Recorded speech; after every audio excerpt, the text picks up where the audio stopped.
प्यारे बंधुओं, सादर नमस्कार। गुरु पूर्णिमा के शुभ एवं पावन अवसर पर आप सभी सनातन धर्मावलंबियों को मंगलमय शुभकामनाएं। प्यारे भक्तों, जैसा कि आप जानते ही हैं कि हम रामचरितमानस की चर्चा कर रहे हैं। श्री रामचरितमानस के नवम दृश्य में हमने चर्चा की थी भरत मिलाप की।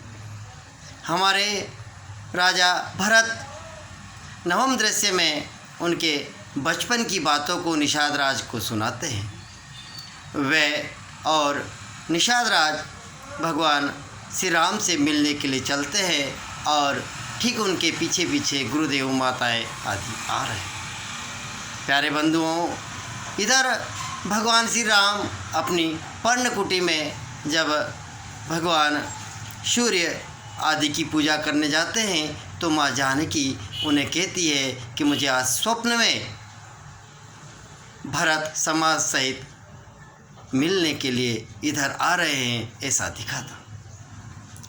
उसके बाद तुरंत ही भगवान श्री राम के छोटे भाई लक्ष्मण बहुत ही आवेग में, गुस्से में, क्रोध में वन से आते हैं। लकड़ी का जो गट्ठा है वह एक तरफ डालते हैं और कहते हैं, भैया भैया राम, अब समय नहीं है फूलों को हाथ में लेने का, अब तो समय है धनुष पर प्रत्यंचा चढ़ाने का। उठाइए धनुष बाण। और अब वो आ गया है, उसको मैं अब नहीं छोड़ूंगा। भगवान श्री राम कहते हैं, अनुज आखिर आपको क्या हो गया? आप इतने आवेग में क्यों हैं? आप इतने क्रोध में क्यों हैं? आप इतने गुस्से में क्यों हैं? श्री राम को लक्ष्मण कहते हैं कि भैया भरत, देखो भरत अब हमें वनवास में भी हमसे लड़ने के लिए आ गया है। अब मैं उन्हें नहीं छोड़ूंगा, चाहे उन्हें ब्रह्मा विष्णु महेश भी बचाने क्यों ना आ जाए। तभी प्यारे बंधुओं, भविष्यवाणी होती है, आकाशवाणी होती है कि बिना विचारे जो करे सो पाछे पछताए, काम बिगाड़े आपनो जग में होत हंसाए। हे लक्ष्मण, आप इतने आवेग में, इतने गुस्से में क्यों हो? कोई भी कठोर निर्णय लेने से पहले आपको 10 बार सोचना चाहिए। तत्पश्चात भगवान श्री राम कहते हैं, अनुज आपने भरत को नहीं पहचाना है। मैं जानता हूँ, मैं इस सत्य को स्वीकार करता हूँ कि जो मानव है ना, जो साधारण मानव है ना, वह तो क्या देवता भी, इंद्र भी यदि उन्हें राज सत्ता मिल जाती है तो राज सत्ता के घमंड में चूर हो जाते हैं और अपने राज्य का विस्तार करना भी चाहते हैं। लेकिन भरत तो देवों से भी ऊपर है, भरत तो मानवों से भी ऊपर है, वह तो महामानव है। लक्ष्मण, जिस प्रकार क्षीर सागर में खटाई की एक बूंद डाल दी जाती है तो क्या पूरा क्षीर सागर फट जाता है? नहीं ना। इसी प्रकार मेरे भरत के ऊपर, मेरे प्यारे भरत के ऊपर सत्ता का मोह नहीं आ सकता, सत्ता का मोह उसे आकर्षित नहीं कर सकता। प्यारे बंधुओं, लक्ष्मण बहुत क्रोधी स्वभाव के थे लेकिन दिल से बहुत भोले थे। हम कह सकते हैं कि त्रेता युग के जो लक्ष्मण है वो एंग्री मैन थे। प्यारे बंधु, अब जैसे ही उनका संवाद खत्म होता है तुरंत ही भरत और निषाद वहाँ पर आ जाते हैं। भरत श्री राम को देखकर हर्षित हो जाते हैं, आंखों से अश्रुओं की धारा फूट पड़ती है और कहते हैं, प्रभु मैं आपकी शरण में हूँ, मैं आपकी शरण में हूँ। राम के चरण स्पर्श करते हैं, राम उन्हें अपने अंक में लेते हैं, हृदय से लगाते हैं। तो भरत कहते हैं, मुझ जैसे पापी को आप हृदय से मत लगाइए, मैंने आपकी ये दुर्दशा की है। ग्लानि से भरत भर जाते हैं। माँ सीता के चरण स्पर्श करते हैं, उनसे क्षमा प्रार्थना करते हैं। लक्ष्मण जैसे ही भरत के चरण स्पर्श करते हैं तो लक्ष्मण से कहते हैं, अनुज आप मुझे इतना सत्कार मत दीजिए, मैं इस आदर के योग्य नहीं हूँ, क्योंकि मेरे ही कारण तुम्हारी ये दुर्दशा हुई है। भगवान श्री राम सबसे मिलने के बाद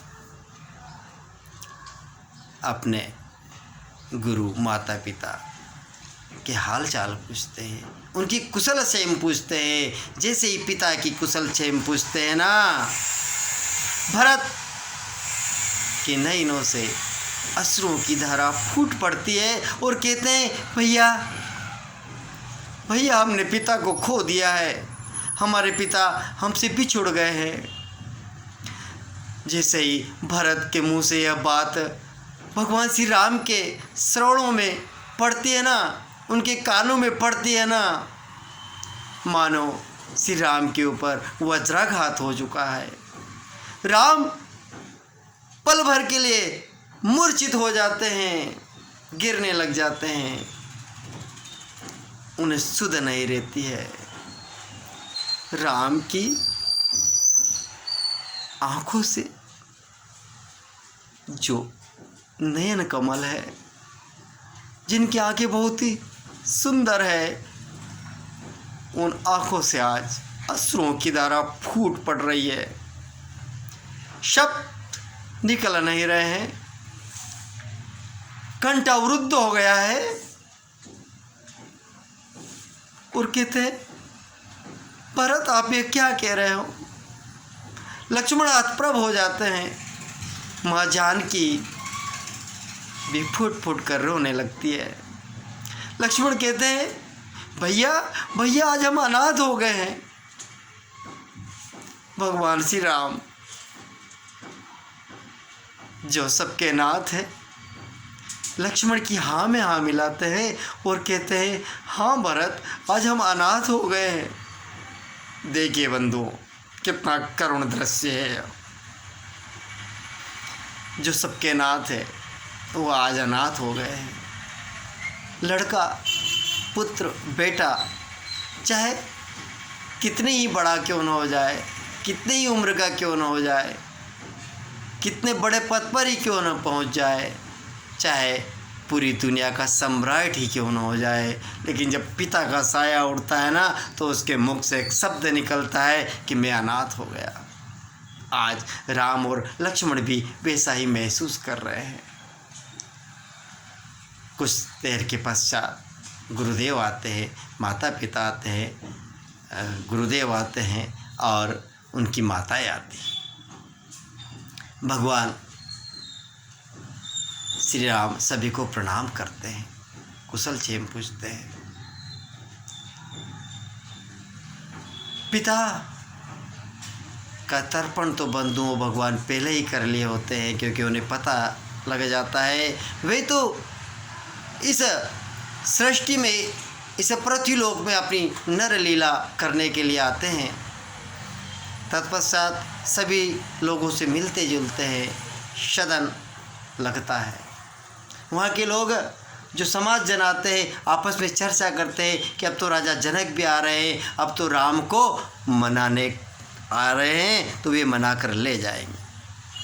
प्यारे बंधुओं, सभा में गुरुदेव कहते हैं कि राम आप राजा जनक को चारों भाई लेने जाइए, उनका सत्कार कीजिए।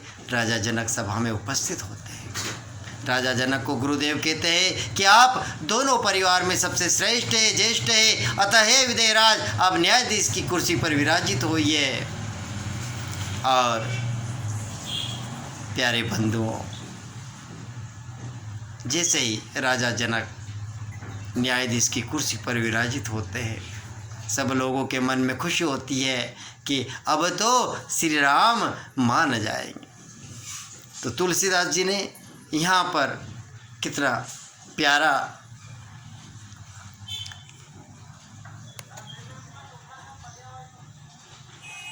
वर्णन किया है कि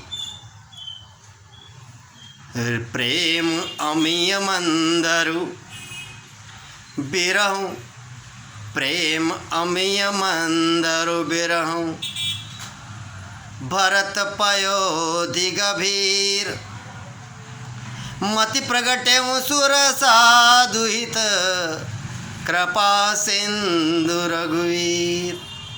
प्यारे दोस्तों, भगवान राम जो है वह प्रेम के सागर है। भगवान भरत भी प्रेम के सागर है, लेकिन भगवान श्री राम करुणा के सागर है। भगवान श्री भरत प्रेम के सागर है, प्रेम के सिंधु है, और दोनों एक दूसरे के ऊपर भारी पड़ते हैं, टकराव होता है। राजा जनक कहते हैं कि राम धर्म और मर्यादा की सीमा है, तो भरत प्यार और प्रेम और ममता की परिसीमा है। अतः प्यारे बंधुओं, भगवान विधेयराज जनक कहते हैं भरत आप जीत गए हैं। भरत खुशी खुशी हो जाते हैं, और जैसे ही भरत खुशी खुशी होते हैं ना, तो विधेयराज जनक कहते हैं भरत प्रेम निस्वार्थ होता है, अर्थात जिससे तुम प्रेम करते हो ना, वह बात जो तुम्हें कहेगा उसकी बात आपको मानना पड़ेगी। और प्यारे बंधुओं, इस प्रकार भगवान श्री राम कहते हैं, अंत में निर्णय होता है, और श्री राम यही कहते हैं कि जो है भरत, मैं आपकी बात को स्वीकार करता हूँ। मैं राम उस अयोध्या के राज्य को स्वीकार करता हूँ, लेकिन मेरा आपसे निवेदन है, आदेश है कि आप उस राज्य को संभालिए। भरत चरण पादुका मांगते हैं, राम सस्नेह चरण पादुका देते हैं। भरत कहते हैं कि मैं राज्य कैसे संभालूंगा, मैं तो अबोध हूँ। तो वे कहते हैं कि गुरुदेव की कृपा आपके ऊपर रहेगी, गुरुदेव का सानिध्य आपके ऊपर रहेगा। और इस प्रकार जो है भगवान श्री राम भरत को गले से लगाते हैं। भरत कहते हैं मुझे आप उपदेश दीजिए, मैं राज्य कैसे संभालूंगा। तो बहुत ही कम शब्दों में तुलसीदास श्री राम के श्रीमुख से क्या कहते हैं, भरत से श्री राम कहते हैं, मुखिया मुख सोचाइए, खान पान कहूँ एक, पाले पोसे सकल अंग, तुलसी सहित विवेक। इस प्रकार इस छोटी सी दोहे के माध्यम से जो है भगवान श्री राम अपनी बहुत बड़ी बात कह देते हैं। भरत समाज सहित चरण पादुका लेकर अयोध्या की ओर जाते हैं, और इस प्रकार राम और भरत का मिलाप होता है। भगवान श्री राम अपने अनुज और माँ जानकी सहित चित्रकूट में अनेकों नर लीलाएं करते रहते हैं। हम अगले एकादश दृश्य में भगवान श्री राम चित्रकूट में क्या नर लीलाएं करते हैं उनके ऊपर चर्चा करेंगे। तब तक आप हरि स्मरण करते रहिए, और आपका और अपने परिवार का बहुत ध्यान रखिएगा। सादर जय श्री राम।